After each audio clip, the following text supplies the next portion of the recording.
Sevgili Romalılar, dolu dolu 3-4 gün buraya ayırırsanız çok keyif alırsınız. İtalya'ya gelip de pizza yemeden olmaz değil mi? Başlıcası Roma Kolezyumu, Pantheon, Aşk Çeşmesi. Burada hırsızlık olayları çok oluyor dostlar. Sağ elinize para alıyorsunuz, sırtınızı dönüyorsunuz havuza. Sol omzunuzun üzerinden havuza para atıyorsunuz. Vay be diyor, sen de mi Virtus?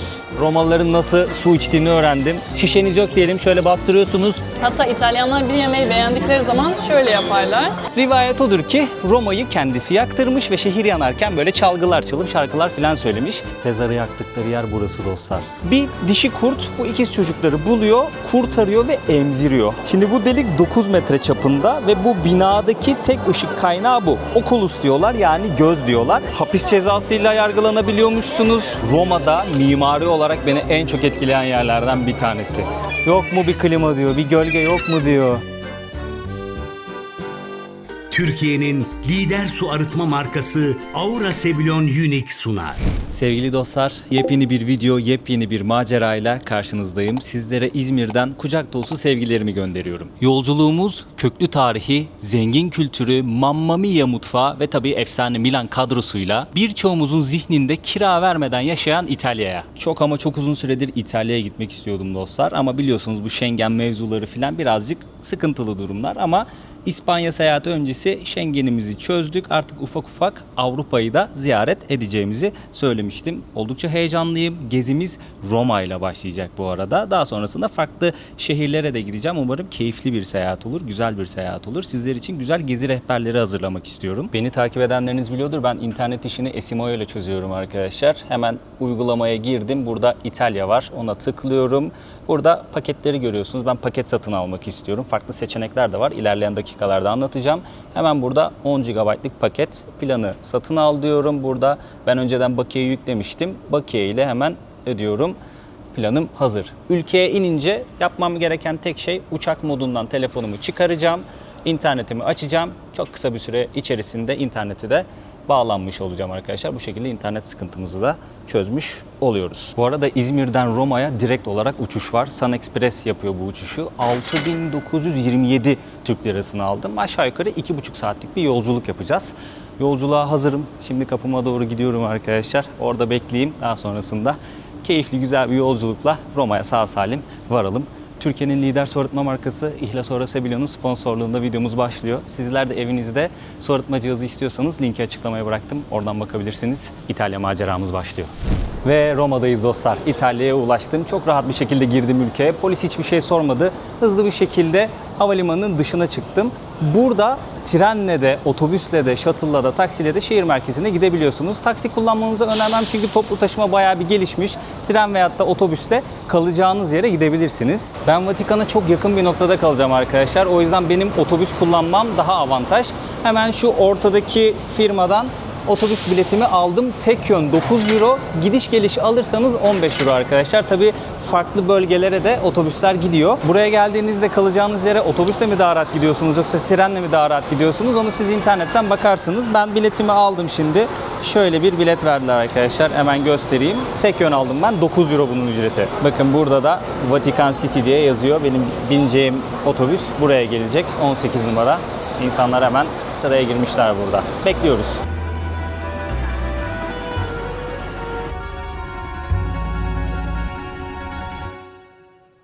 Evet dostlar, Roma'da kalacağım yer burası. Biraz önce otelime yerleştim. Şöyle bir odada kalacağım. Çift kişilik bir yatak var. Gayet yumuşak. Orada çalışma masası var. Böyle dolap koymuşlar. Kıyafetlerimi asabileceğim bir alan var. Televizyon koymuşlar. Oda gayet temiz, gayet güzel kokuyordu. Tuvaleti, banyosu da gayet hijyenik gözüküyor, temiz gözüküyor, güzel kokuyor. Şöyle göstereyim sizlere. Burada taharet olayı yok. Burada yıkıyorsunuz kendinizi. Bir öneri olarak adını da göstereyim arkadaşlar. Romes Gloria Hotel. Haritayı önüme aldım, sizlere otelin konumunu da göstermek istiyorum. Burası Vatikan. Otelde hemen şurada kalıyor. Yani birkaç blok ötede kalıyoruz Vatikan'a. Gezilip görülecek yerlerin birçoğu şu alanda kalıyor. Hatta şurası Kolezyum. En uzak Kolezyum bize. Meşhur Aşk Çeşmesi var. Burası otelden yürüyerek yarım saat. Otelin geceliği 108 euro. 5 euro da şehir vergisi var. Şehir vergisini nakit olarak alıyorlar. Ücretsiz su, çay, kahve ve kruvasan servisi var. Sadece birazcık uzaktayız o tarihi kısımlara ama ve lakin o kadar da uzakta değiliz. Yani 2-2,5 kilometre. O kadar da uzak sayılmaz dostlar. Şimdi kendimi sokaklara attım. İçim kıpır kıpır, heyecan doluyum. Roma'dayız, gezeceğiz, göreceğiz, öğreneceğiz. Birkaç gün ben burada kalacağım ve o birkaç günün toplamında sizlere bu videoyu hazırlayacağım. Detaylı bir gezi rehberi olmasını istiyorum. Videoyu beğenmeyi, yorum atmayı ve kanalıma abone olup takip etmeyi unutmayın lütfen. Zili de açarsanız ben video paylaştıkça haberdar olursunuz. Umarım keyifli ve güzel bir video olur. Hadi bakalım. Burada da biri evleniyor galiba. Bir şeyler var. Çiçeklerle bekliyorlar. Buraya araba mı park edilir ya? Bak yaya geçidinin oraya sıfırlamış kendini. Tam dönüşe park etmiş.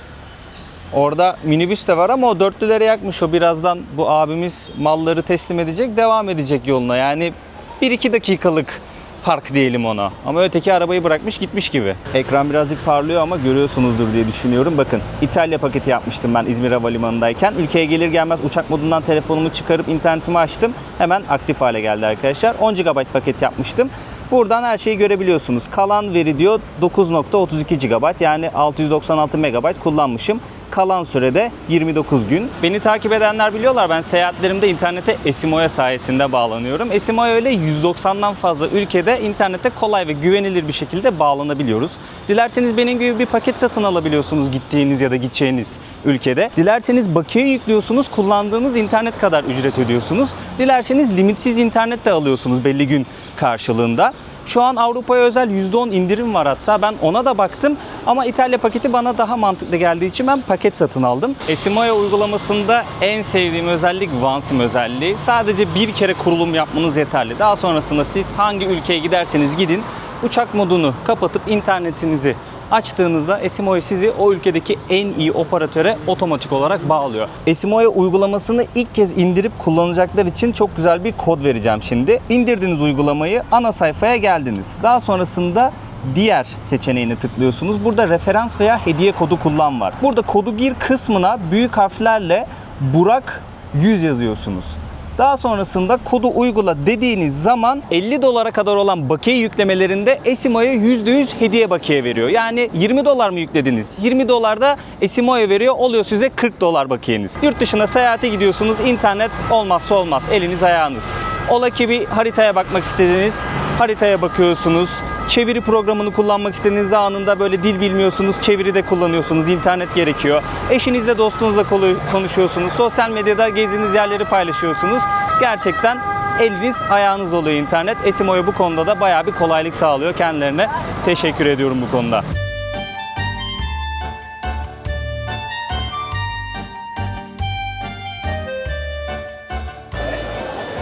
Evet dostlar, Roma gezimize meşhur Trevi Çeşmesi ile başlıyoruz. Namı diğer Aşk Çeşmesi. Bayağı bir kalabalık var, bakar mısınız şuraya? Yani şu an hava 37 derece. Bu sıcaklık bile insanları gezmekten alıkoymuyor. Gerçekten helal olsun herkese.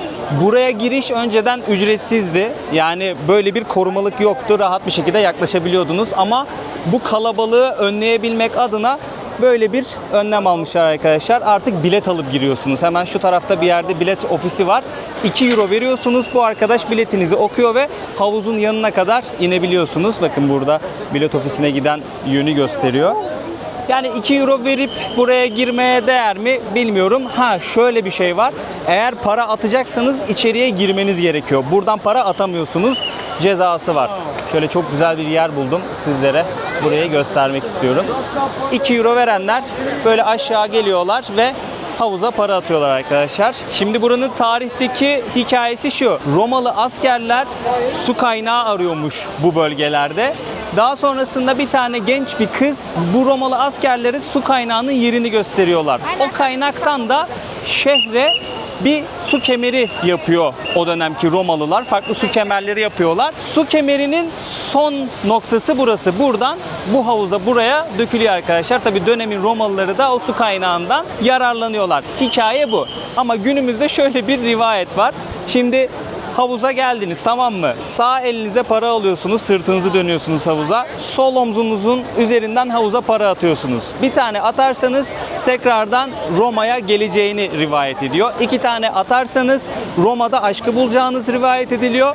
3 tane atarsanız da o kişiyle evleneceğiniz rivayet ediliyor ya da sevdiğiniz kişiyle evleneceğiniz rivayet ediliyor. Bir de şöyle bir not düşmüşler. Kötü bir ilişkiniz ya da evliliğiniz varsa bu da bozulacak diye bir rivayet varmış. Şu anıtın güzelliğine bakar mısınız ya? Detayların güzelliğine bakar mısınız? Ortada deniz kabuğunun üzerinde büyük bir anıt görüyoruz. O Okeanos'un anıtıymış. Yani deniz tanrısının anıtıymış. Poseidon'la karıştırılıyormuş genelde. Kendisi evrensel denizlerin tanrısı olarak geçiyormuş. Yanda da 2 atı kontrol etmeye çalışan farklı 2 karakter görüyoruz. Atlardan biri huysuz, diğeri de sakin. Ama buraya da gelinmez ki ya. Abinin isyanı duydunuz mu? Ama buraya da gelinmez ki ya diyor. Haklı adam. O kadar kalabalık ve sıcak ki yani. Şöyle 2 dakika video çekeyim dedim. Güneşin altında perişan oldum yani. Gölge bile mahvediyor insanı. Abi sana katılıyorum, çok haklısın. Yani benimki birazcık böyle ani bir karar oldu. Bu yoğun dönemde İtalya'ya gelmek, sıcak dönemde İtalya'ya gelmek. Siz vaktiniz varsa daha böyle makul havalarda gelin derim. Aha, Aşk Çeşmesi'nin olduğu kısım kalabalığı görüyorsunuz. Para almanın cezası 500 euroymuş havuzdan. Hapis cezasıyla yargılanabiliyormuşsunuz. Bu bölgeye ömür boyu giremiyormuşsunuz. Sizi men ediyorlarmış. Uzaktan para atarsanız da yine öyle bir ceza ödüyormuşsunuz. Yani anlayacağınız, uzaktan para atmayın, havuzdan da para almayın dostlar. Yapmayacağınızı biliyorum. Benimki tabii ki de latife ama yapanlar var. Onu da söyleyeyim. Şöyle bir olay varmış. Havuzdan toplanılıyormuş her sabah para. Bir yardım kuruluşuna gidiyormuş. Oradan da evsizlere yemek dağıtılıyormuş. Böyle de bir yazı okudum. Bilmiyorum ne kadar doğrudur. Roma'nın birçok yerinde böyle çeşmeler var dostlar. Şöyle şişenizi dolduruyorsunuz. Afiyetle içiyorsunuz. Ben marketten kendime ufak bir su aldım. Yarım litre. 1,5 euroydu. Şişem yoktu. Bu şişeyi saklayacağım şimdi. Gün aşırı şişemi değiştiririm ama gidip sürekli suya para vermenin bir anlamı yok. Çünkü bayağı bir sıcak hava var. Su içmeniz gerekiyor. Bunu ihmal etmeyin eğer yazın gelecekseniz. Bol bol su için. Buz gibi, gayet tadı güzel. Her yerde var o çeşmelerden. Doldurun için. Roma'da elinizi nereye atsanız, gözünüz nereye değse bir tarih. Şehrin kuruluşuyla ilgili bir rivayet okudum ben de tarihini araştırırken Roma'nın. Milattan önce 753 yılındaydı sanırım. Kuruluyor ama çok ilginç bir kuruluş hikayesi var. Tabii bu bir rivayet. Şimdi savaş tanrısı Mars var. Bunun ikiz çocukları var. O dönemin kralı bu ikiz çocukları bulup nehre atıyor. Daha sonrasında bir dişi kurt bu ikiz çocukları buluyor, kurtarıyor ve emziriyor. Hatta günümüz Roma Futbol Kulübü'nün ambleminde kurt vardır. 2 tane çocuğu emzirir. Futbol severler bilirler. Bir çoban daha sonrasında bu çocukları alıyor, büyütüyor ve yetiştiriyor. Çocuklar büyüyor ve tabii ki doğal olarak intikamını da bu kraldan alıyor. Öldürüyorlar bu kralı. İkizlerin ismi Romulus ve Remus. Daha sonrasında diyorlar ki biz bir şehir kuralım ama tepeye karar veremiyorlar. Yani hangi tepeye kuralım bu şehri gibisinden bir karara varamıyorlar. İkisi de farklı tepelere şehri kuruyor kendilerince. Bir sınır çiziyorlar ama Remus Romulus'un sınırlarını ihlal ediyor alaycı bir şekilde. Ve Romulus da bu duruma sinirlenip ikiz kardeşini öldürüyor.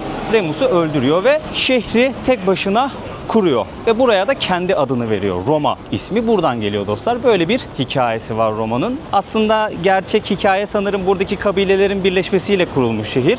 O günden bugüne Roma hikayesini başlatmış ve devam ettirmiş oluyor. Çok derin bir tarihi var. Ben şöyle kısaca bir bahsetmek istiyorum sizlere. Roma dendiği zaman hepimizin aklına imparatorluk gelir. Roma İmparatorluğu gelir. Ama imparatorluğa gelene kadar 2 farklı dönem yaşanıyor Roma'da. Birincisi krallıklar dönemi dostlar. Yaklaşık 250 yıl sürüyor. 7 tane kral kabul ediliyor bu dönemde. İşte tapınaklar yapılıyor, senato kuruluyor vesaire derken daha sonrasında krallıklar dönemi miladını dolduruyor ve Roma Cumhuriyeti. Bu dönem oldukça önemli. Çünkü Roma yükselişe geçiyor Cumhuriyet döneminde. Milattan önce 509 yılıyla 27 yılı arasında Roma Cumhuriyeti varlığını sürdürüyor. Şimdi burada çok önemli bir karakter var dostlar. Hepimizin bildiği Julius Caesar Cumhuriyet döneminde yaşamış. Veni vidi vici sözünün sahibi, yani geldim, gördüm, yendim. Bu sözü de Pontus Kralı 2. Parnakes'e karşı savaştığı Zela Savaşı'ndan sonra söylüyor. Çok kısa bir süre içerisinde o bölgeye gidiyor. Günümüz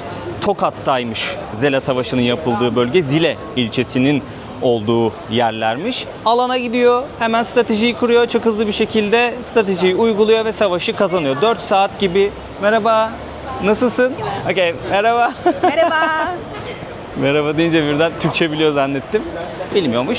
Canı sağ olsun. Çok kısa bir süre içerisinde 4 saat gibi bir süre yazıyordu internette. Bilmiyorum ne kadar doğrudur. Gidiyor, stratejiyi yapıyor, alanı görüyor, stratejisini kuruyor ve savaşı kazanıyor. Yani ondan sonra bu sözü söylüyor ve abimiz, Jules Caesar abimiz biraz böyle kendini beğenmiş bir insanmış. Yani egosu yüksek. Şöyle ki mesela bir ara bunu kaçırmışlar galiba. Fidye filan istemişler. İstedikleri fidyeyi beğenmeyip şey demiş ya, ben bu kadar etmem, daha fazla isteyeyim filan demiş yani. O karakterde birisi. Kendisi yaşarken mi, öldükten sonra mı ilelebet diktatör ilan ediyorlar Jules Caesar'ı. Yani Roma'da o döneme, Cumhuriyet dönemine ve sonrasına tabii ki damga vurmuş birisi. Cumhuriyet döneminde yaşamış kendisi. En yakın kankisi Brutus tarafından artık yani bakmışlar Jules Caesar'ın önünü alamayacaklar.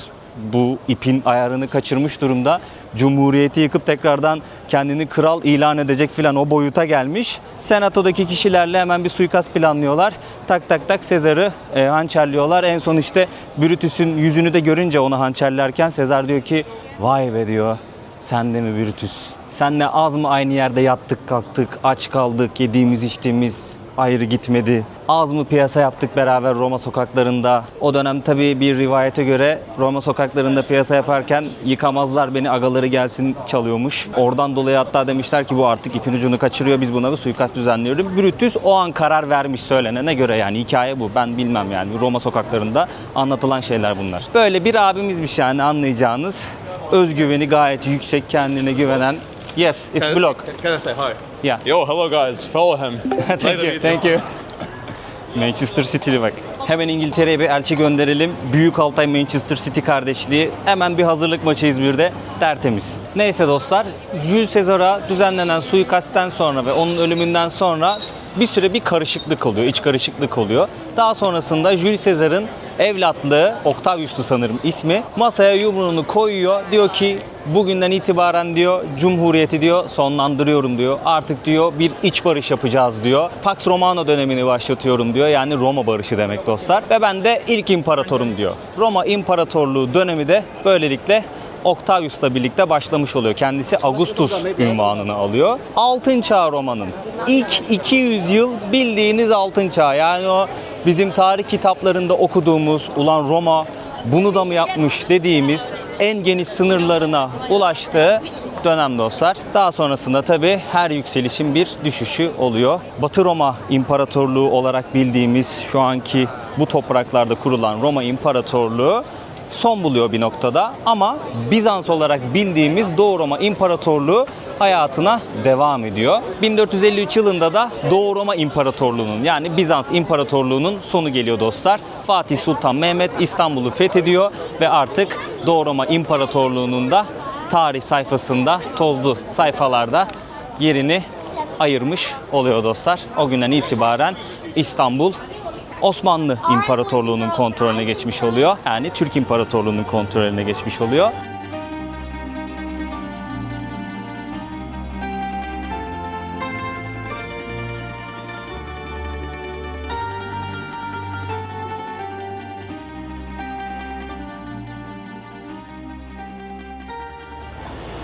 Evet dostlar, o an geldi. Roma Kolezyumu'nun önündeyim.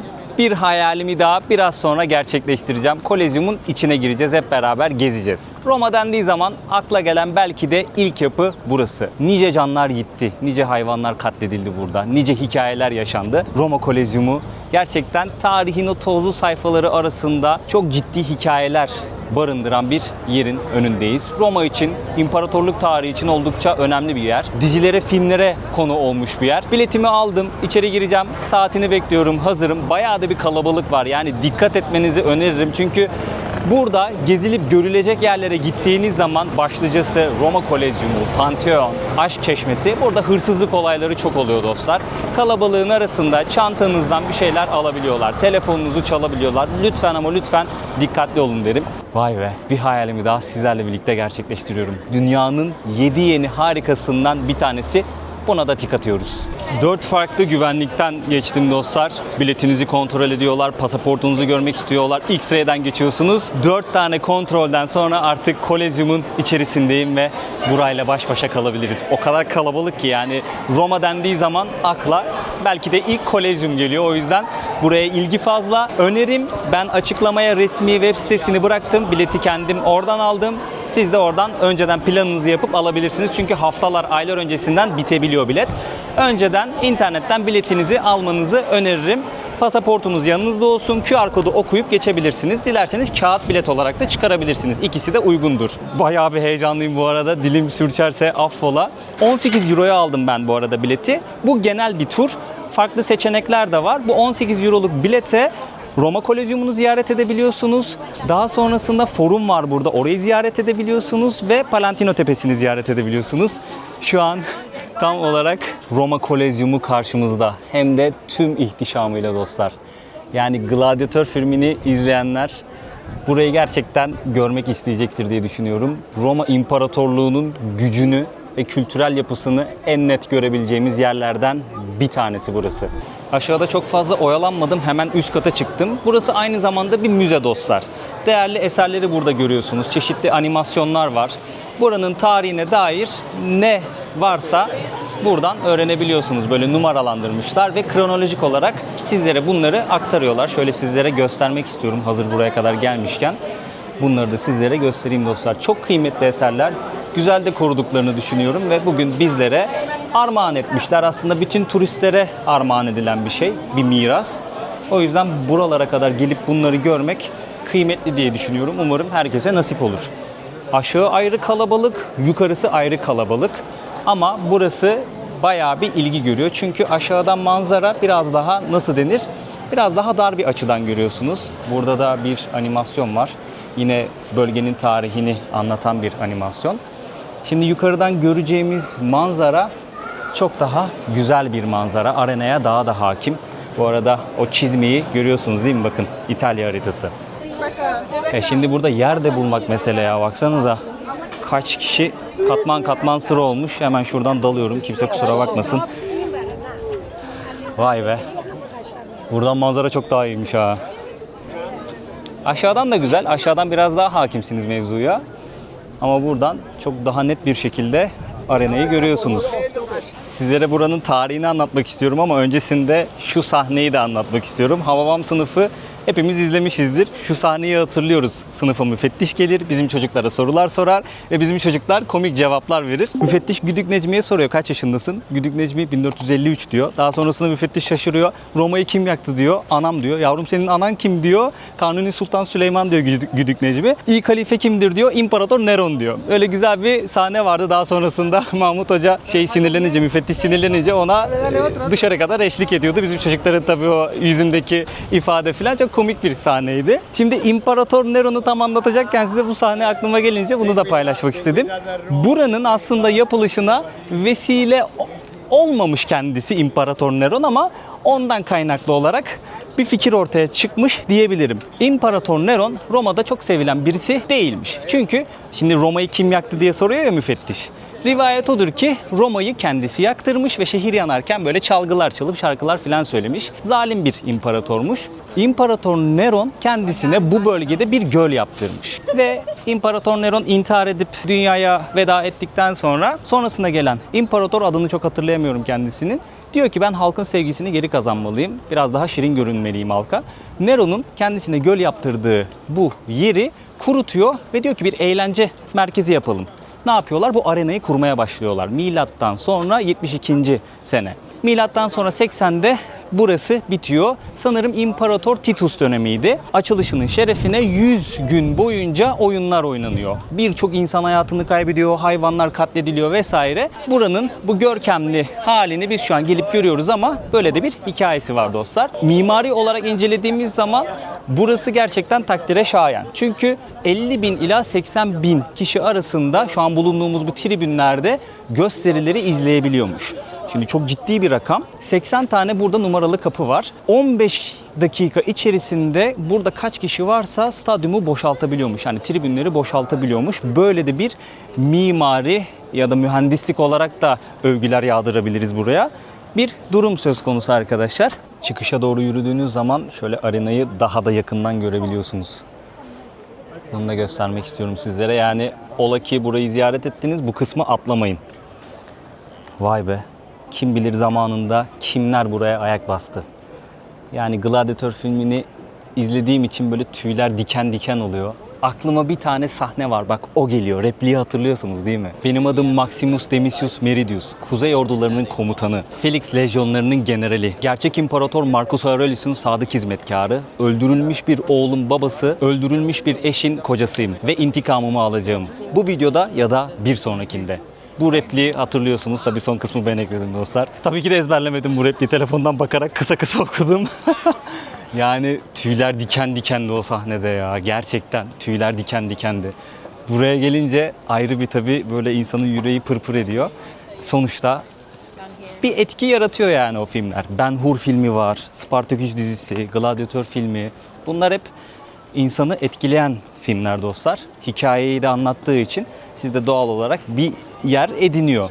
Ve tabii şöyle bir şey daha var. Dünyanın 7 yeni harikasından bir tanesine bakıyoruz şu an. Yakın bir mesafeden arenaya bakalım ve bir sonraki lokasyonumuza geçelim.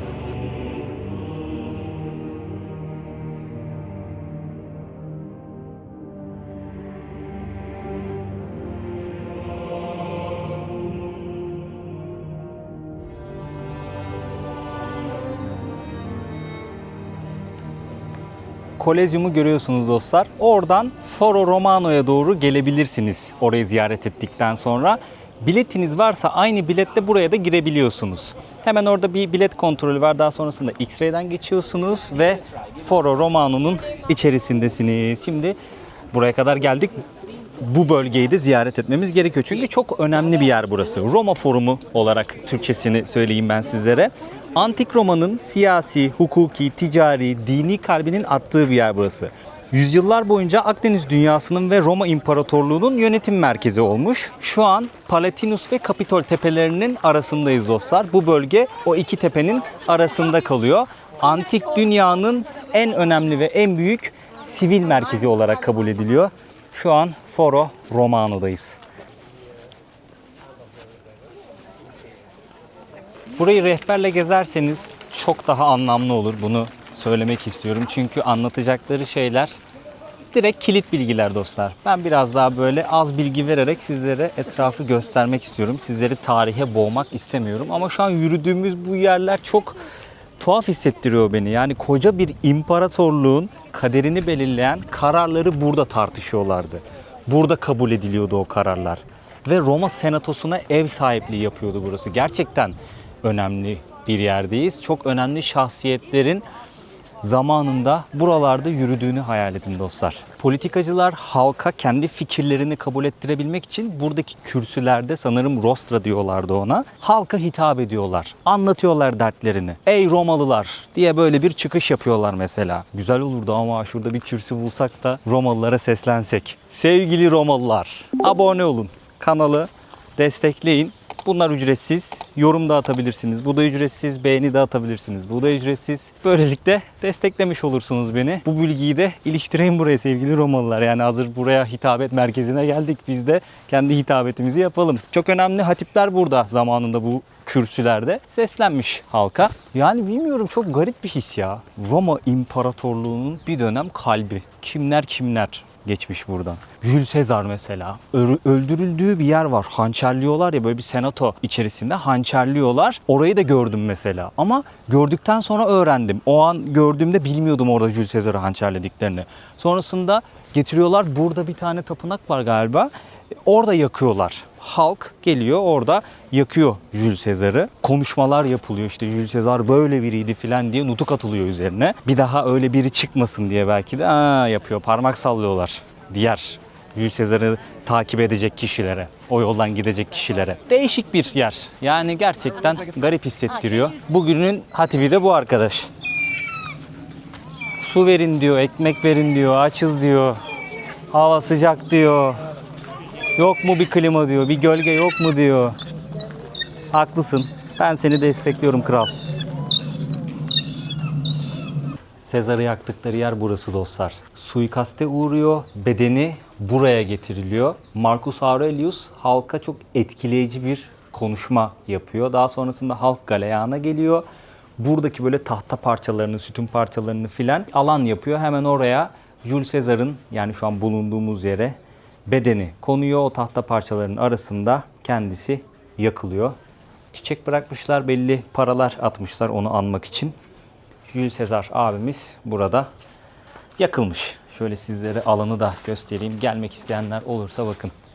Şurayı kaçırmasın. Hatta burada Aradis Caesar'a yazıyor. Saati çıkardım çünkü kol yandı, baksana. Nasıl izi kaldı saatin, bembeyaz. Harita beni yanıltmıyorsa şu an Palantin Tepesi'ndeyiz. Şehrin kuruluş hikayesini anlatmıştım. Romulus ve Remus kardeşler vardı. Şehri kurmak için iki ayrı tepe seçiyordu.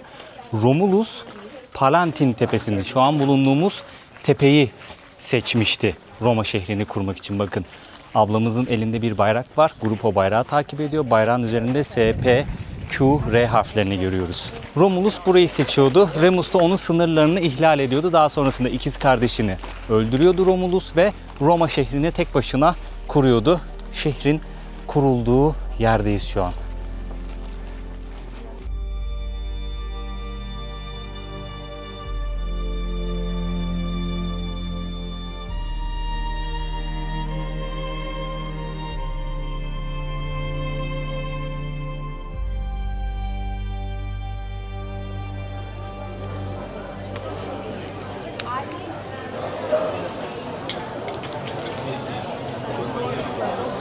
Dostlar, şimdi İtalya'ya gelip de pizza yemeden olmaz değil mi? Vallahi canım o kadar çok pizza çekti ki yani hemen gördüğüm, içime sinen ilk restorana oturdum. Çünkü bayağı bir kalabalık var.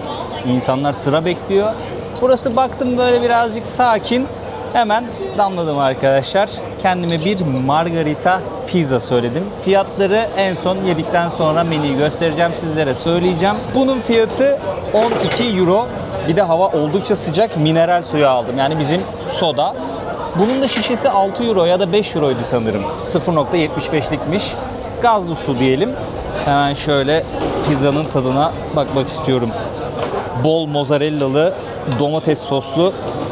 En sevdiğim pizza abi, margarita. Pizza deyince margarita. Hadi bakalım, İtalya'da ilk pizzamız. İnce hamurdan yapmışlar pizzayı. En sevdiğim. Çok fazla kalın hamurlu pizza sevmiyorum ben. Full ekmek yiyorsunuz, hamur yiyorsunuz. İnce hamurlu en iyisi. Gayet de güzel yani. Birazcık tuzlu gibi geldi bana ama o domatesin tadı, ekşiliği, mozzarella'nın bol olması gayet hoş bir tat yaratmış. Benim için sadece bir tık böyle tuzlu ama bence güzel. Bence güzel yani. Çünkü şöyle söylüyorlar, İtalya'daki pizzalar o kadar iyi değil, abartılıyor falan bilmem ne. Pizzayı bulmuşlar ama geliştirememişler. Böyle şeyler söylüyorlar. Şimdi ben birkaç farklı yerde daha yerim. Yemek videosu çekmek istiyorum. Asıl orada önerimi yaparım dostlar. Dostlar, yemek yediğim restoran burasıydı. Hemen önünde menü var. Şöyle sizlere menüyü göstereceğim. İsmini de göstereyim gelmek isteyenler olursa. Şöyle menüye baktığımızda önce pizzalara bakalım.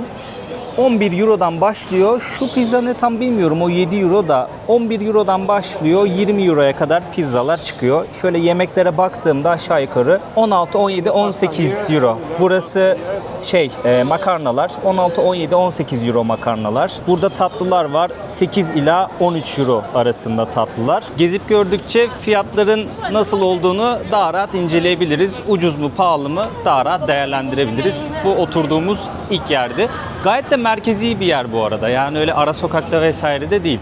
Şimdi ziyaret edeceğimiz yer Roma'da mimari olarak beni en çok etkileyen yerlerden bir tanesi.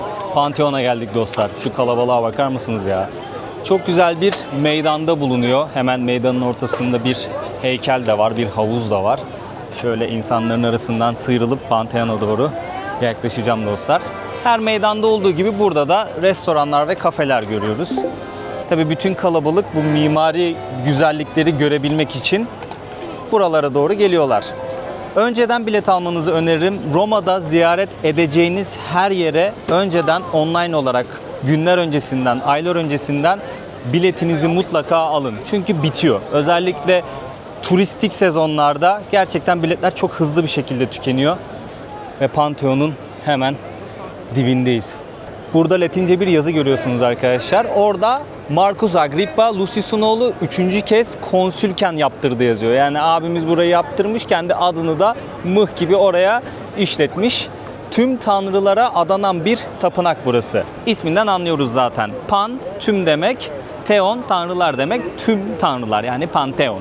Eğer Pantheon'a girecekseniz ve online bilet aldıysanız şu ortadaki sıradan içeriye giriyorsunuz. Ama burada saat aralıkları var. Gireceğiniz saati seçiyorsunuz dostlar. O saat geldiğinde buradaki sıraya giriyorsunuz. Hızlı bir şekilde içeriye girebiliyorsunuz. Kıyafet kuralı var. Şöyle göstereyim sizlere. Kıyafet kuralı var. Buna uymanız gerekiyor. Ola ki önceden biletinizi almadınız. Gelip burada nakit ödeyerek almak istediniz. Ücret yine aynı, 7 euro. Şöyle göstereyim sizlere. Burası nakit sırası ama bayağı bir kalabalık gördüğünüz gibi. Nakit ödeyerek buradan bilet alabiliyorsunuz ama sıra beklemeniz gerekiyor. Merhaba. Nasılsınız? Bedavadan ucuz. Teşekkürler. Nasılsınız? İyi misiniz? İyisin. Burak, ben memnun oldum. Biliyorum. İzmir'den. İzmir'den. Yani İzmir'e gittim en son. Seyrediyorum ben seni. Teşekkür ederim. Çok sağ olun. Çok sağ olun. Ziyarete geldiniz. Aynen geldik ama yoğunluk var. Nasıl buldunuz burayı? Burası harika ya. Burası Roma farklı bir yer yani. Gezmek, görmek lazım. her sokakları. Çok şeye sahip çıkılmış. Bozulmamış.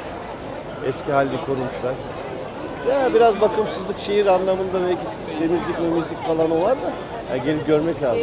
Dünyanın böyle sayılı İstanbul'u nasıl sayıyorsak bence öyle şehirlerden biri yani. Kesinlikle katılıyorum. Ve burada su olması bence bu şehrin veya buradaki şehirleşmenin sebebi. Her sokakta su var yani. Evet, Demek doğru. ki bu eskiden tarım vesaireyi yaptırıyordu. Su kemerleriyle taşımışlar hep buraya. Ama her yerde su var yani, süper. Çok tatlı bir karşılaşma oldu. Takip ediyorlarmış beni. Ben de Türkçe konuştuğumu duyunca öyle selam verdiler zannettim. Hemen kendimi tanıttım. Videolarımı izliyorlarmış sağ olsunlar. Eğer beni böyle görürseniz bir ülkede ya da Türkiye'de bir yerde yanıma gelebilirsiniz dostlar. Hiç problem değil. Çekinmenize gerek yok. Öyle mesajlar geliyor bazen. Abi seni gördüm ama çekindim yanına gelmeye falan diye. Gelebilirsiniz yani, hiç problem değil. Hemen diğer tarafta bir sıra daha var. Onu gösterecektim sizlere. Burada da kartla ödeyip kartla ödeyip biletinizi alabiliyormuşsunuz. Diğer taraf nakit, bu taraf kartla ödeme. Ortada da online bilet varsa onunla girebiliyorsunuz. Saat 3'te benim biletim. 2 dakikamız var. İçeri gireceğiz. Grazie.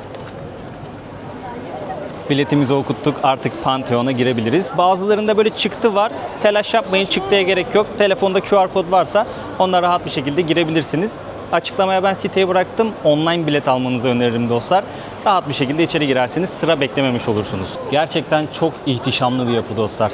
İçini de merak ediyorum. Sadece videolarda görmüştüm. Fotoğraflarda görmüştüm.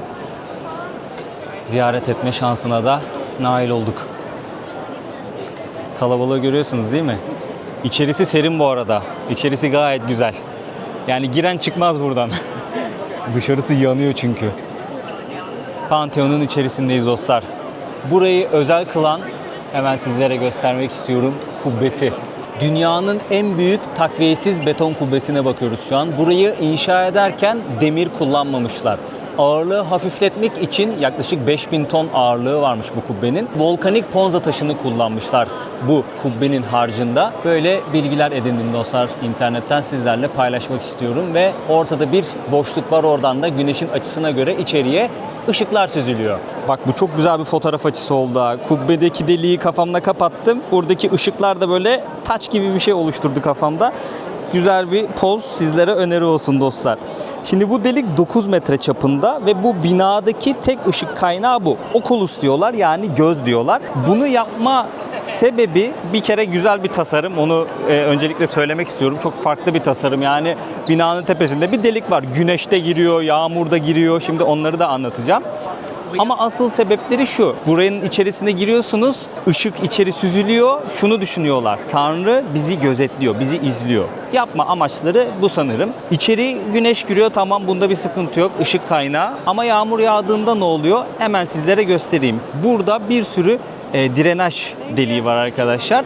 Oradan yağmur suları aşağıdaki kanallara gidiyor ve hiçbir şekilde burayı su basmıyormuş. Delikler bunlar. Yağmur yağıyor, sular buradan aşağıdaki kanallara gidiyor. Birçok yerde var. 30 küsur tane vardı sanırım. Hemen ortayı kapatmışlar. Buraya giremiyorsunuz. Tam o yukarıdaki gözün orta kısmı burası.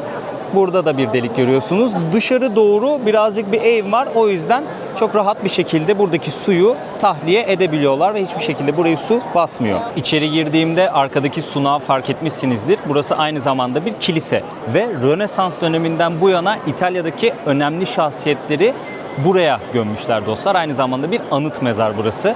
Önemli kişiler, krallar vesaireler buraya gömülmüş. Dileyen gelip buraya ibadet ediyor, burayı ziyaret ediyor. Güzel bir yer. Buraya kadar geliyorsanız mutlaka içeri girip burayı görmenizi isterim. Bence pişman olmazsınız. Bak bak bak, dükkana bak. Antik salamuracı. Pakistan'da, Bangladeş'te etleri dışarıda görünce iğrenç, ne kadar kötü, asla yemem diyorsunuz. Burada görünce salamuracı, antik, mamma mia bilmem ne. Ama lezzetli olabilir ha, bak tütsülemişler. Üzerinde böyle baharat bir şeyler var. Yani Bangladeş'te, Pakistan'da yediğime göre burada da her türlü yerim. Böyle bir dükkan dostlar. İşin tabii şakası o da. Değişik duruyor, farklı duruyor, yani tatmak lazım. Bende af yok. Yemek yemektir. Her şeyi yerim dostlar. Zehirlenirim, zehirlenmem, orası ayrı. Ama her şeyi en az bir kere bir tatmak gerekiyor. Bir tadını bilmek gerekiyor. Dostlar, şimdi Roma'nın en önemli ve en sevilen meydanlarından birine geldik. Piazza Navona. Piazza İtalyanca'da meydan demek. Yani Navona meydanındayız. Burası birazcık farklı bir yapıya sahip. Çünkü eskiden Antik Roma döneminde burası bir stadyumdu. Stadyumlarda da biliyorsunuz gladyatör dövüşleri oluyordu ya da işte o dönemki spor müsabakaları oluyordu. Aşağı yukarı 30 bin insanın izlediği bir antik stadyumun bugünkü halini görüyoruz biz Piazza Navona'ya geldiğimizde. Şimdi burası önemli bir yer. İnsanlar genelde burada buluşuyorlar. İşte şehrin merkezinde birçok noktaya oldukça yakın. Güzel bir meydan. Zaten çevredeki mimariyi de görüyorsunuz. Yani Roma'ya geldiğiniz zaman mutlaka gelip ziyaret etmeniz gereken yerlerden bir tanesi. Arkamda 4 nehir çeşmesi var. Burası oldukça önemli. Bayağı büyük bir anıt burası. Buradaki çeşmelerin şöyle bir anlamı var dostlar. Bu anıtı tasarlayan kişi 4 kıtadaki 4 nehri baz almış. Asya kıtasını temsilen Ganj Nehri'ni baz almış. Avrupa kıtasını temsilen Tuna Nehri'ni baz almış. Afrika kıtasını temsilen Nil Nehri, Amerika kıtasını temsilen de Rio de la Plata, yani günümüzdeki bu Arjantin'in eski adı. Onu baz alarak 4 tane böyle çeşme yapmış arkadaşlar. Şu an arkamızda bir tane kilise var. Şöyle göstereceğim kiliseyi. Bu kilisenin olduğu dönemde bu çeşme yapılacağı zaman istememişler sanırım. Ve burada büyük figürler görüyorsunuz, insan figürleri. Bunları biraz böyle utanarak yapmışlar bu insan figürlerini. Tamamen o kilisenin tepkisinden dolayı olduğu söyleniyor. Bir bilgi daha aldım burayla ilgili. Son dakika bilgisi dostlar. Son dakika bilgisi ekranlara yansıdı. Burada bir aslan figürü var. Hemen sizlere o aslan figürünü göstereceğim. Heykeli yapan kişi hayatında hiç aslan görmediği için aslanın nasıl bir şey olduğunu galiba sadece abimize anlatmışlar ve şu şekilde çizmiş. Yani çizmiş diyorum. Şu şekilde heykelini yapmış. Ama tabii çok da aslana benzemiyor. Yani biraz benziyor. Biraz tuhaf yapmış ama sonuçta hiç görmemiş kendisi. Yani demem odur ki bu meydandaki en önemli anıt ve çeşme budur dostlar. Buranın önüne gelince fotoğraf çekilmeyi unutmayın. Dostlar, Romalıların nasıl su içtiğini öğrendim. Şişeniz yok diyelim, şöyle bastırıyorsunuz. Burada bir delik var. Oradan su geliyor. Oradan içebiliyorsunuz ama tabii biz Romalı değiliz. Henüz o kadar Romalı olamadık. Buradan suyumuzu şişemize dolduruyoruz. Afiyet olsun.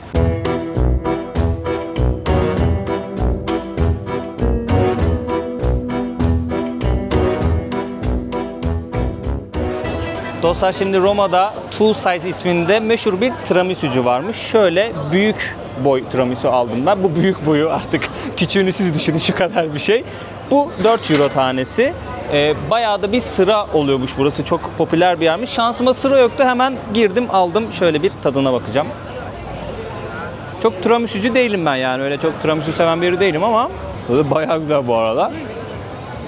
Haritadan aratın. Burayı bulursunuz. Bir de içeride para yapıştırmışlar, işte üzerine not falan yazmışlar. Acaba dedim Türk parası var mı? 20-30 tane ben Türk parası görmüş olabilirim içeride. Bir sürü de bir şeyler yazmışlar. Afiyet olsun. Dostlar, sizleri Jülide ile tanıştırmak istiyorum. Kendisi yarı Türk, yarı Belçikalı, yarı Adanalı, yarı Brükselli. Şimdi arada ben şeyi fark ettim konuşurken, sana da söyledim ya.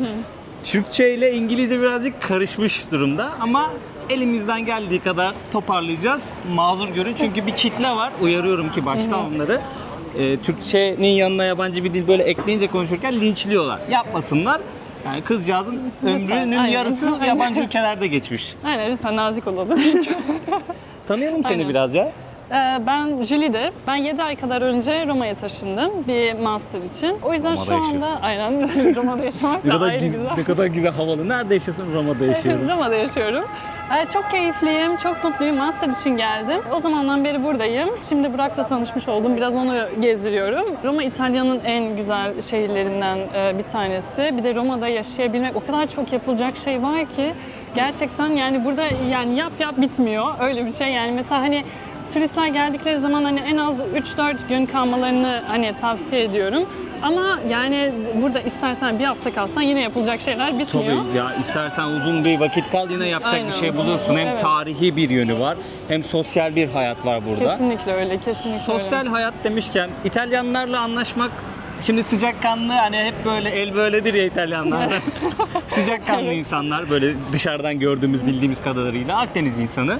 Ama burada yaşadığında sen de onu hissedebildin mi? Onu merak ediyorum. Ya şöyle diyeyim, İtalyanlar bence çok sıcakkanlı bir toplum. Çok tatlılar. Yani eğer yakın olduğun zaman, arkadaş olduğun zaman senin için her şeyi yapıyorlar.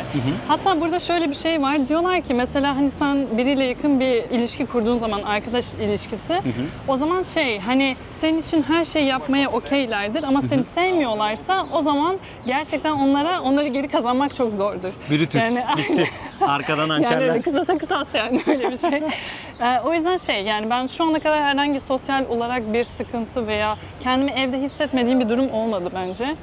Zaten inanılmaz büyük bir Türk topluluğu da var burada. Öğrenciler olarak çok fazla gelen var. O yüzden her şekilde zaten bir şekilde yolunu buluyorsun, bir şekilde insanlarını buluyorsun yani öyle diyeyim. Roma'da Aynen. yaşamak ya. Hani böyle birçoğumuzun belki de olan hayatımın bir döneminde şurada yaşayayım dediği Aynen. yerlerden biri de Roma olabilir. Mesela ben bir süre yaşamak isterdim İtalya'da. Evet ya Roma bence. olur, başka bir yer olur. İsterdim yani böyle bir sene, 2 sene burada kalmak. İtalyanca az buçuk öğrenmek. Ya kesinlikle. Keyifli olurdu bence.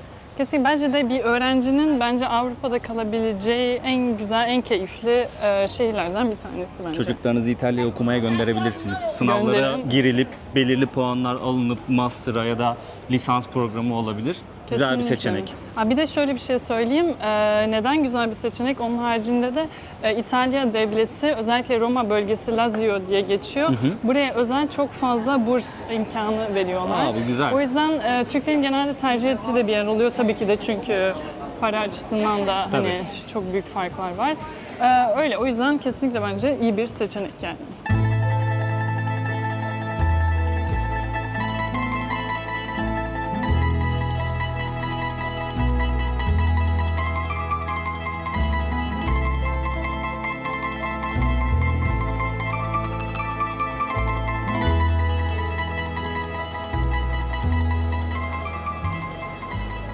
Bayağı bir kalabalık var şu an geldiğimiz yerde. Arkamda merdivenler görüyorsunuz dostlar. Burası İspanyol merdivenleri. Şimdi adını doğal olarak düşünebilirsiniz. Neden İspanyol merdivenleri? Karşı tarafta hemen şöyle göstereceğim. İspanya Büyükelçiliği var. Ve Büyükelçiliğin olduğu alana bir meydan yapmışlar. Orası İspanya Meydanı olarak geçiyor. Hemen buraya çok kısa bir süre içerisinde adım gelebiliyorsunuz. Burası da İspanyol merdivenleri olarak geçiyor. Önceden burası İspanya toprağı sayılıyormuş. Konsolosluktan kaynaklı olarak ve yabancıların girmesine izin vermiyorlarmış. Tabii sonradan bu olay değişmiş. Şu an turistler gelip buraya böyle oturuyorlar. Burada vakit geçiriyorlar. Şu tepede bir tane kilise görüyorsunuz. Yine Mısır'dan bir dikili taş buraya yürütmüşler. Yani Roma'da 4-5 tane bir dikili taş gördüm. Nasıl buraya kadar getirdiler? Bütün Mısır burada. Mısırlılar, Habibiler, bütün Mısır burada bak. Bütün dikili taşlarınız burada. Fransız kilisesi var. Dikili taş var Mısır'dan. İspanyol merdivenlerini görüyorsunuz. İnternette şöyle bir bilgi okudum. Normalde oturmak yasakmış buraya. Para cezası varmış. İşte bir şeyler yiyip içmek falan yasakmış ama gördüğünüz üzere herkes burada gayet de oturuyor dostlar. Demek ki internette okuduğumuz her şeye de inanmıyoruz. Şimdi burada asıl ilginç olay çeşme. Bu çeşmeye doğru şöyle birazcık yaklaşayım. Bunun tasarımı ilginç. Rivayet odur ki Tiber Nehri var. Roma'nın böyle çevresinde dönüyor Tiber Nehri. Bu nehir bir gün taşıyor. Daha sonrasında bu meydan sular altında kalıyor. Ve sular çekildikten sonra burada ufak bir gemi buluyorlar rivayete göre. Burayı tasarlayan kişi de bu rivayeti demiş ki ben bir gerçeğe dönüştüreyim, böyle bir tasarım yapayım ve buraya böyle güzel bir heykel yapmış. Ufak bir gemi, batan gemi. Ama bir mühendislik olayı var burada. birazcık aşağıda kalıyor bu havuz. Bunun sebebi de buradaki su basıncından kaynaklı. Suyu yukarı taşımaya yeterli olmuyormuş. O yüzden bu havuzu birazcık böyle aşağı tasarlamış. Şu an yürüdüğümüz yerden aşağıda kalıyor ve akan bu çeşmeleri görüyorsunuz. O çeşmelerden de şişenizi doldurabiliyorsunuz. Gözünü sevdiğimin Roma'sı. Yani şu yarımlık su 1,5 euro. Belki markette daha ucuza da bulabilirsiniz böyle diğer marketlerde. Ben 1,5 euroya aldım. Yani kaç litre içtim bilmiyorum. Tamamen bu suların sayesinde yani. Lıkır lıkır lıkır tertemiz gidiyor. Serin, gayet güzel. Afiyet olsun. İspanyol merdivenleri. Biz buraya doğru dönelim. Şimdi buradan sizi güzel bir yere götüreceğim. Bir manzara izleyeceğiz. Daha sonrasında modanın kalbindeymişiz. Ben tabii cehaletim mazur görün. Modayla çok alakam yok gördüğünüz üzere. Modanın kalbindeymişiz. Gelince öğrendim ben de. Bütün moda severlerden özür diliyorum. Buradaki dükkanları da göstereceğim sizlere. Bak, sigara hizmetleri. Bunu içtin. Ya şunu içtin değil mi? Atma bunu, atma. İçtin, atma bunu yani. Niye atıyorsun ki? Al bunu cebine koy yani. En uyuz olduğum mevzu ya. En uyuz olduğum mevzu yani. Bir daha niye yasaktı? Gerçi yasak da saçma baktığında yani. Gel otur. Bir şey atıştır, suyunu iç, muhabbetini et, sonra temizle git yani. Temiz bıraktıktan sonra çok da şey değil yani, ne bileyim. Yasak koymanın bir mantığı yok. İspanyol merdivenlerinden ele dikkat. Bir ricam var. Lütfen videoları beğenin, yorum atın, kanala abone olun. Bak 500.000 abone dedik bu sene. Gitsin, oraya doğru gitsin.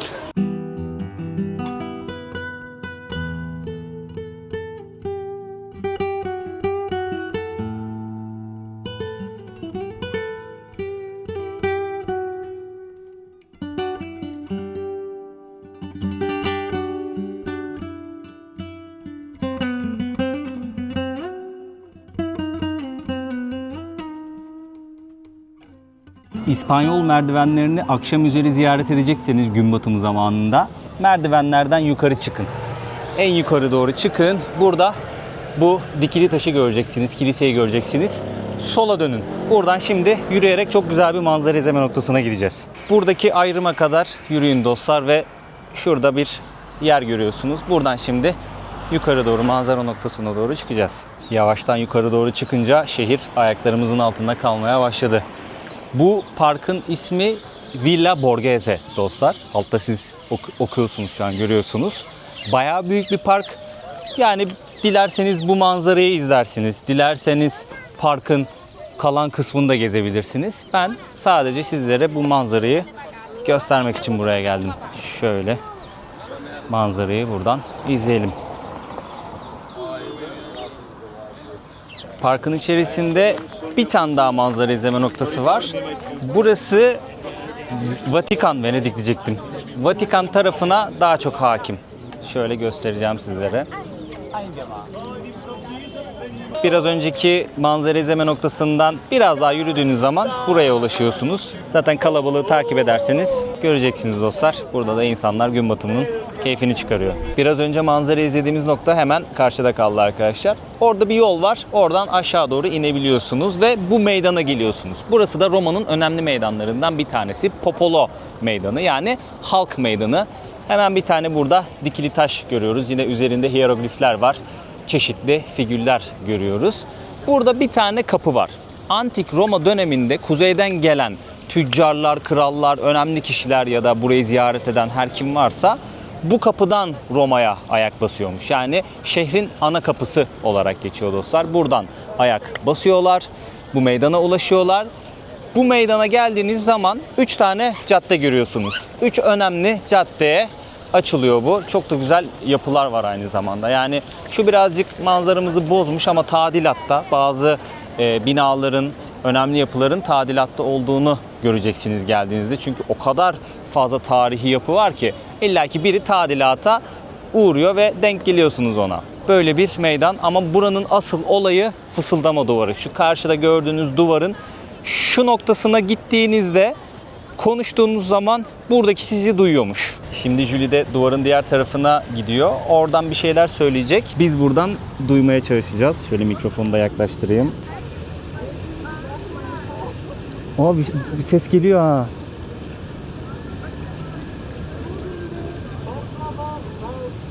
Baklava dedi. Aa, baklava dedi. Gerçekten duydum. Baklava dedin ve vamos dedin. Hayır, cebimde baklava var dedim. Tamam, biraz sağır duymaz uydurur gibi oldu ne ama. haber dedim, ne haber dedim, cebimde baklava Bak, var dedim. ses geliyor ama çok arka tarafta da ses olduğu için tabii ben sadece baklava, ya işte zihin baklavada Şey kaldığı var. için Çok güzel. Bu sefer tersini deneyeceğiz. deneyelim. Tamam, Ben denemek gerçekten istiyorum. duyuluyor bu arada. Duyuluyor Hadi mu? deneyelim. Tamam, okey, hadi. Kanala abone olun. Mesajımı da vereyim. Kanala abone olun. Arkadaşlar demek ki ne oluyormuş? Kabone, ay bir dakika. Kanala abone oluyoruz. Duydum. Ve çok net duydum, biliyor musun? Gerçekten mi? Evet, bayağı net. Şimdi hava karardı. Burada İspanyol merdivenlerinin karşısında bir sokak var. Sokağa baktığınız zaman, hatta şöyle göstereyim adını. Via de Condotti. Dior görüyoruz, Gucci görüyoruz. Bir Prada'mız şeyler var. var. Ben çok hakim değilim. Prada bir şeyler var. Ben modaya çok hakim değilim ama bunlar kaliteli markalarmış dostlar. Sadece sosyal medyada isimlerini görüyorum ben, o kadar. Buranın özelliği şöyle, burası Lüks Mağazalar Caddesi ve bunun ucunda bir ana caddeye geliyoruz. O ana caddenin adı Via del Corso. O da şeyden dolayı geliyor çünkü orada at yarışları olurdu. Ta Piazza Venezia'dan başlayıp at yarışları ve Corso yarış demek. Orada da en büyük Zara, ne isterseniz var, her şeyi bulabilirsiniz. Aynen. Keyifli bir sokak. Şimdi modanın kalbiymiş burası. Tabii bakın, Louis Vuitton görüyoruz. Orada Max Mara, Çakma mıdır acaba bunlar? Saint Laurent. Vallahi taşlarlar bizi, yemin ediyorum. Kemer altında 1/5 fiyatına bulurum ben size. Tabii. Armani. Giorgio Armani. Giorgio Armani. Bunların ilk dükkanları da buralarda mı yoksa? Sana bazılarının fabrikaları var. Bak, Fendi mağazası var. Fendi mağazasının içinde atölyesi var. Aynen. Oraya gidip hatta bir turla gidebiliyorsun bazen filan falan. Yani meraklısı varsa Aynen. İspanyol merdivenlerine sırtını versin, aşağı doğru yürüsün. Şu an Aynen. kapalı galiba Bak burası. şuna aslında bak, güzel gözüküyor iki sokağın arasına. Bakar Çok mısın? iyiymiş. Manzara harbiden iyiymiş bak. Hiç arkamıza dönüp bakmıyoruz ha. Aynen. Dostlar, birazdan bir otobüse bineceğiz. Farklı bir noktaya yolculuk yapacağız. Burada gelecek olan otobüslerin numaraları yazıyor.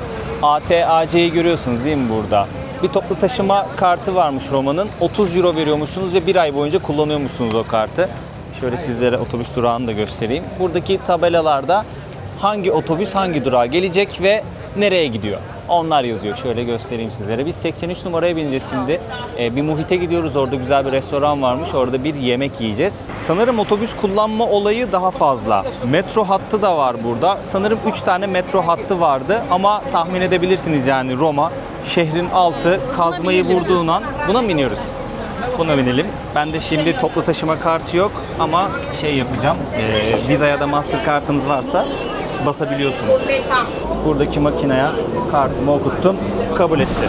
Yerin altı full tarih olduğu için kazmayı vurdunca tabii bir tarihi esere denk geliyor. O yüzden yer altında bir metro çalışması vesaire düzgün bir şekilde yapamıyorlarmış. O yüzden otobüs olayı daha bir yaygın Roma'da gördüğüm kadarı ile. Ama metroda var yani, yok değil.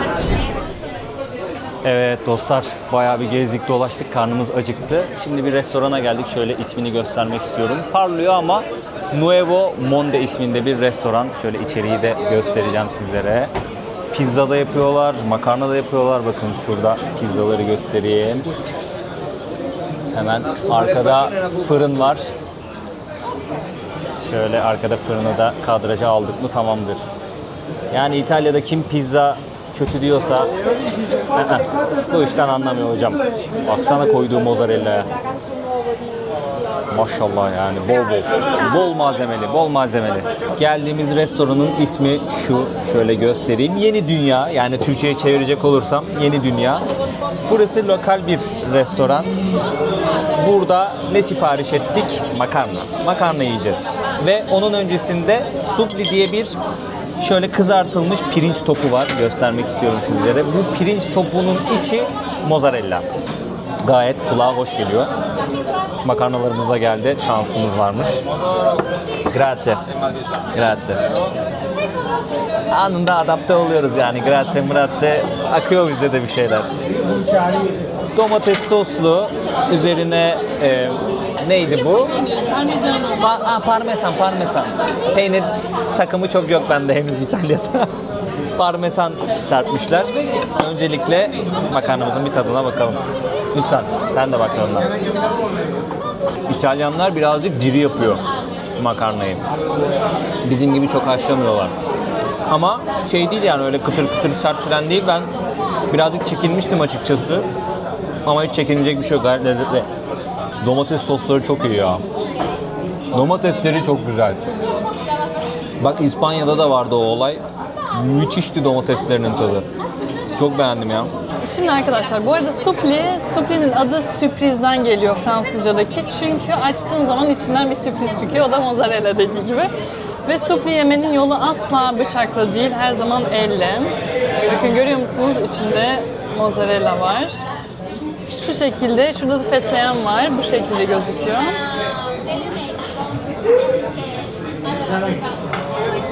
Çok güzel. Mamma mia. Hatta İtalyanlar bir yemeği beğendikleri zaman şöyle yaparlar. O zaman uzaktaki şefler anlıyor ki yemek güzeldi. Bunu yapıyorlar. Bölemedim ama. Bu bayağı güzelmiş. Bu arada siz şu an menüyü ekranda görüyorsunuz dostlar.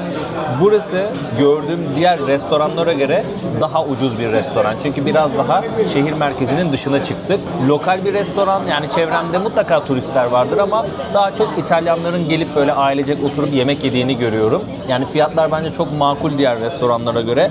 Mesela bu yediğim supli 1,5 euro, makarnam 8 euro ve pizzalara baktığımızda da böyle 8, 9, 10, 11 euro gibi siz fiyatları zaten görüyorsunuz.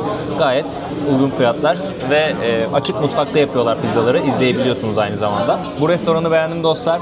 Yolu bu taraflara düşen olursa mutlaka gelsin. Düşmediyse de buraya gelmek için düşürebilirsiniz. Afiyet olsun.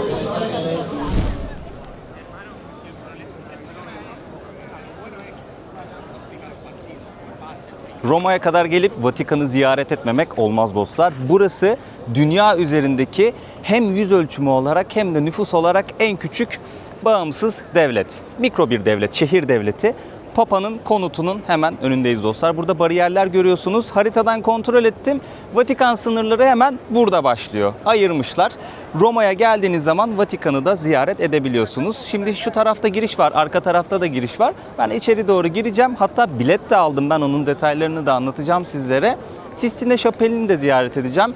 Çeşitli müzeler var içeride. Oraları ziyaret edebiliyorsunuz. Çeşitli böyle bilet türleri var. Hangisini ziyaret edecekseniz biletinizi önceden almanızı tavsiye ederim. Ben açıklamaya linki bıraktım. Resmi siteden biletinizi önceden alın derim. Çünkü aylar öncesinden bitebiliyor. Şimdi burada da böyle bilet satanlar falan gördüm ama kara borsa.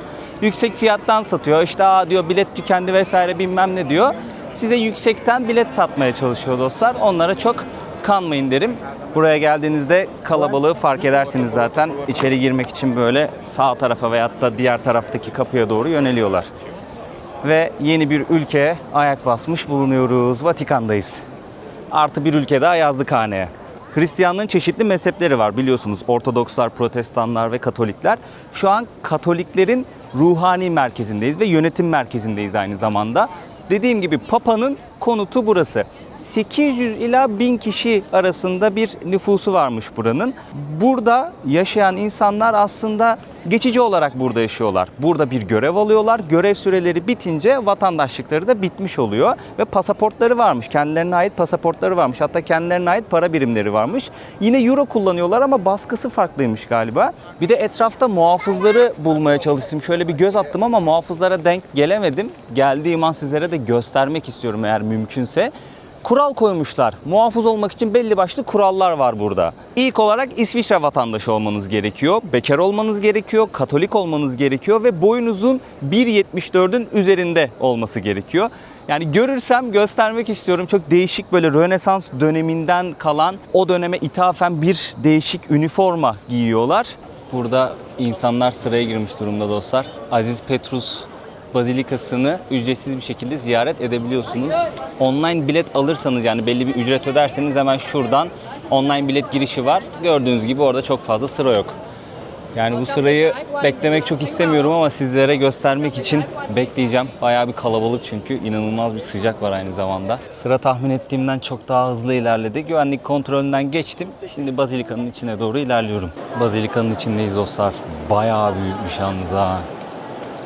Bayağı büyük bir yermiş. Şu işlemelere bakar mısınız? Her bir köşesinde ayrı bir detay var. Yani incelemeye kalksan bayağı bir vaktini alır. Burada bayağı bir vakit geçirmen gerekir ki hikayesini dinleyesin, incelediğin şeyin ne anlama geldiğini bilesin. Rehberle gezmek böyle yerleri her zaman daha avantajlı.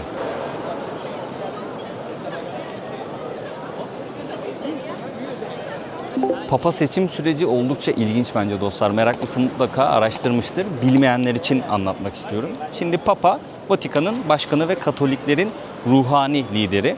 Bir seçim süreci oluyor. Yeni Papa seçilmek için bir önceki Papa'nın vefat etmesi gerekiyor ya da istifa etmesi gerekiyor. Bu durum gerçekleşirse yeni Papa seçim sürecine giriliyor. Peki nasıl yapıyorlar bunu? Şimdi Vatikan'ın içerisinde Sistine Şapeli var. Kardinaller Meclisi Sistine Şapeli'ne kapanıyor ve dünya ile bağlantısını kesiyor. Hiçbir şekilde dışarıyla bağlantı kurmuyor. Burada gizli toplantılar yapıyorlar. Buna da konklav deniyordu sanırım. Her gün en fazla 4 kez olmak şartıyla oylama yapıyorlar. 2 sabah, 2 öğleden sonra. Bu oylamada yeni seçilecek olan Papa'nın oyların 3'te 2'sini alması gerekiyormuş. Alamazsa oylama devam ediyormuş. Tabii kendi aralarında konuşuyorlardır, tartışıyorlardır vesaire. 80 yaşındaki ve üzeri kardinallere de oy kullandırmıyorlarmış bu arada. Diyelim Papa seçilmedi. Her gün oylamadan sonra işte bir duman çıkıyor Vatikan'da. Tabii insanlar Vatikan'ın önünde toplanıyorlar. Hatta biz de haberlerde de böyle Papa seçildiğinde izlemişizdir haberlerde, ana haber bültenlerinde. Papa seçilmezse siyah duman.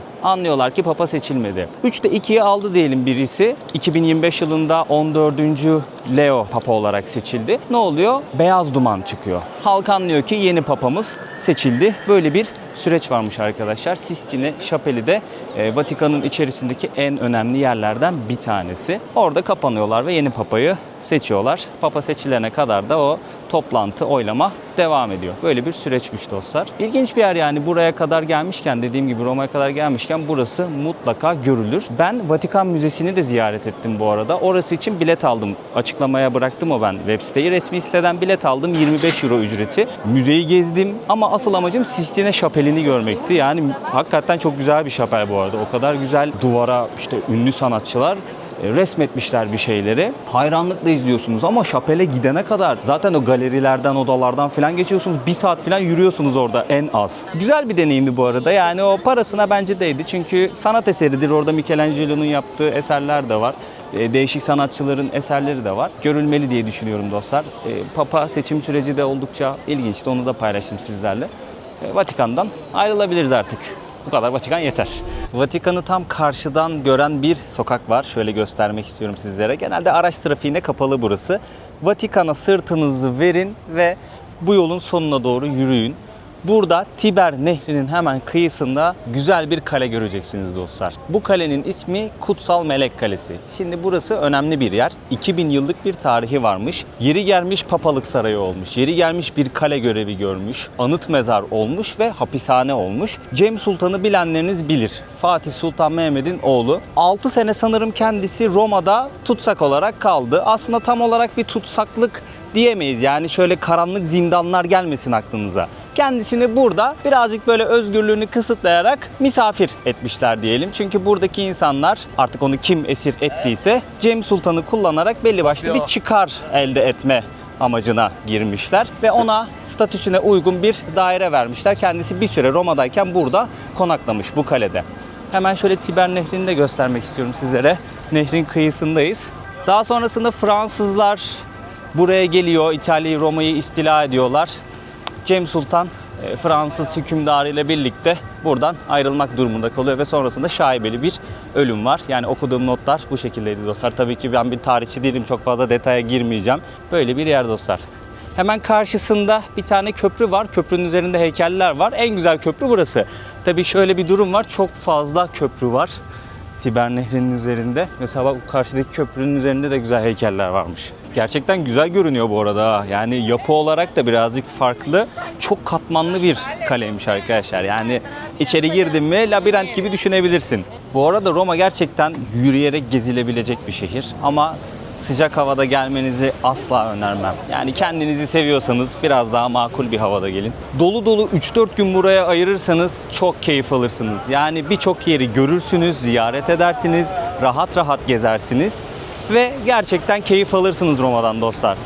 Şimdi İtalya'ya gelip de dondurma yememek olmaz. Burada böyle kaseler var arkadaşlar. 6 euro, 4,5 euro, 3 euroluk kaseler var. Tabi burada 9,5 euro ve 7,5 euroluk kaseler de var. Böyle kornetler de var. Normal külah da var. Siz dilediğiniz dondurmadan söylüyorsunuz. Kaç top istiyorsanız seçiyorsunuz. Ücreti mukabilinde afiyetle yiyorsunuz. Che Gelato'ymuş ismi. Bir dondurma almak istedim. Hızlı bir eriyiş oldu çünkü hava bayağı sıcak. Mangolu aldım. Vanilyalı aldım. Kornet de aldım dostlar. Bunun fiyatı 5 euro. Dondurma eriyor diye hızlı hızlı yiyorum ama harbiden çok iyiymiş ya. Özellikle vanilya çok hoşuma gitti. Mango da fena değil ama vanilya çok hoşuma gitti.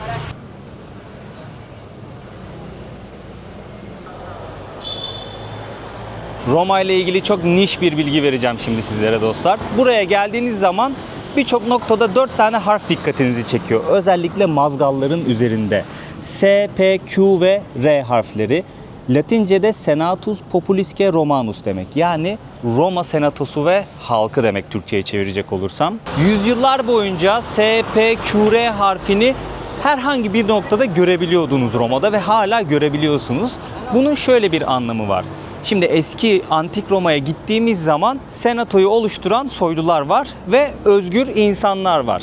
Bu iki grup aslında bu toprakların hakimi ve yöneticisi, sahibi anlamına geliyor. Bunu ifade ediyor. Tabii o dönem burada köleler de yaşıyor. Hatta halkın büyük bir kısmını belki de köleler oluşturuyor. Ama onlar Romalı sayılmadığı için, vatandaş sayılmadığı için bu tanımın içerisinde yer almıyor.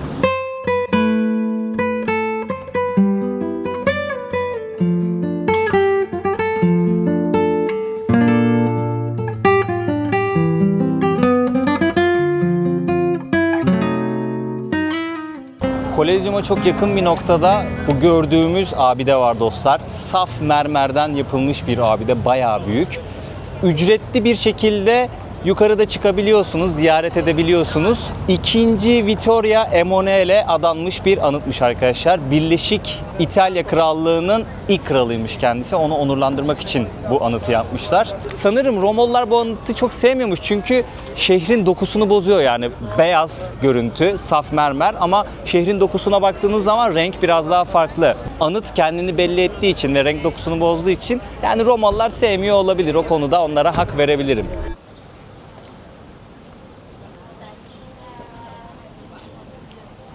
Videomuzu şahane bir semtte bitireceğiz dostlar. Trastevere'ye geldim. Merkezden birazcık uzaklaştım.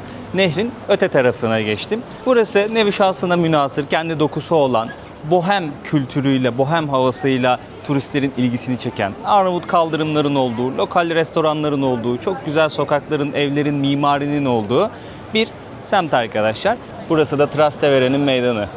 Gündüz ayrı bir hareketlilik oluyor sokaklarda. Hava kararmaya yakın ayrı bir hareketlilik oluyor. Hava karardıktan sonra da ayrı bir hareketlilik oluyor. Çünkü gündüz bayağı bir sıcak. İnsanlar yer yer böyle gölgelere, restoranların o klimalı taraflarına, biraz daha böyle vantilatörün olduğu yerlere falan kaçmaya çalışıyorlar. Serinlemeye çalışıyorlar sıcak olduğu için. Ama akşam biraz daha rahat hareket edebiliyorsunuz. Belli başlı restoranlarda sıra bekliyorsunuz. Şöyle bir ara sokak buldum, buraya dalacağım. Göstermek istiyorum sizlere. Merhaba, iyi tatiller. Her yerde de Türkler var dostlar. Gruplar halinde ya da bireysel gelip gezenler. Belli başlı restoranların çok kalabalık olduğunu görüyorsunuz. Sıra bekliyorsunuz. Sıra beklemek istemiyorsanız Google haritaları açıyorsunuz. Restoranlar kısmına tıklıyorsunuz böyle. İyi puanlı restoranları oradan arayıp bulabilirsiniz. Çünkü belli başlı restoranlar çok iyi puan aldığı için gerçekten önünde sıra oluyor ve beklemeniz gerekiyor. Ben beklemeyi sevmediğim için her zaman böyle biraz daha farklı, sakin restoranları bulmaya çalışıyorum. Bu da bir ufak öneri olsun. Biraz önce bahsettiğim buydu. Bu restoranın önünde de bayağı bir sıra var. Şöyle adını da göstereyim, belki gelmek isteyenler olur. Şöyle ismini göstereyim. Burası meşhur bir restoran demek ki. Puanı yüksek ki İnsanlar gelmişler, önünde sıra olmuşlar. Buranın önünde de bir kalabalık var. Demek ki buranın da puanı iyi. O yüzden bekliyorlar. Google haritalardan genelde insanlar bakıyorlar puanlara. Ona göre restoran seçiyorlar. Yani bu da bir yöntem. Biraz önce abi şöyle yapıyordu. Bir arkadaşıyla sohbet ederken elini şöyle gördüm de kamera kapalıydı, yakalayamadım. Evet dostlar, yani bu semtimizi de gösterdiğime göre videoyu bitirebilirim. Bayağı uzun bir video oldu. Umarım sıkılmadan izlemişsinizdir. Videoyu beğenirseniz, yorum atarsanız ve kanalıma abone olup desteklerseniz çok sevinirim. Bunların hepsi ücretsiz. O yüzden desteklerinizi bekliyorum. Çok büyük katkı sağlıyor bunları yaptığınızda. YouTube bizim kanallarımızı, içerik üretenlerin kanallarını ön plana çıkarıyor. Bizler de geçimimizi böyle sağlıyoruz. Bu şekilde seyahat ediyorum arkadaşlar. Buradan kazandığım parayla. O yüzden desteklerinizi bekliyorum. Tabii zili de açarsanız, bildirimleri açarsanız ben video paylaştıkça hemen haberdar olursunuz. Bildirim gelir ve en kısa sürede izleyebilirsiniz.